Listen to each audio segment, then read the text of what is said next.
ABC ન્યૂઝમાં આપનું સ્વાગત છે। જોઈએ આજના મુખ્ય સમાચાર। પાટણના નાયતા ગામ પાસે ગેરકાયદેસર રેતી ખનન પર ભૂસ્તર શાસ્ત્રી કચેરીની મોટી કાર્યવાહી। 4.5 કરોડનો મુદ્દામાલ જપ્ત, 9 ડમ્પર સીઝ કરાયા।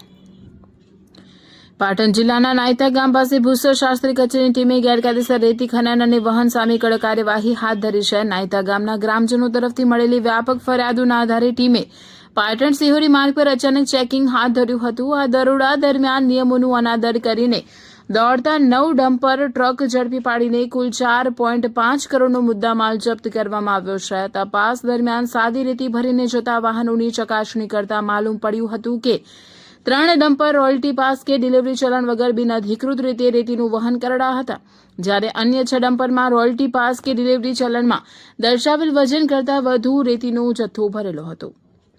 નિયમ ભંગ બદલ ભૂસ્તર શાસ્ત્રી કચેરીની ટીમે તમામ 9 વાહનોને ઘટના સ્થળે સીઝ કરી લીધા છે અને વાહન માલિકો પાસેથી દંડકીય રકમની વસૂલાત માટે આગળની કાયદેસરની કાર્યવાહી હાથ ધરી છે। આ સફળ drive royalty inspector Yogiraj C Parmar, mine supervisor જય પ્રજાપતિ અને માઇન સુપરવાઇઝર વિષ્ણુ કોડીની સંયુક્ત ટીમે દ્વારા પાર પાડવામાં આવી હતી। કાયદેસર ખનન કરાતા તત્વો સામે તંત્ર દ્વારા આગામી દિવસોમાં પણ આવી કડક કાર્યવાહી ચાલુ રહેશે તેવી ચેતવણી આપવામાં આવી છે। રિપોર્ટર વિપુલભાઈ ચૌધરી, રાધનપુર।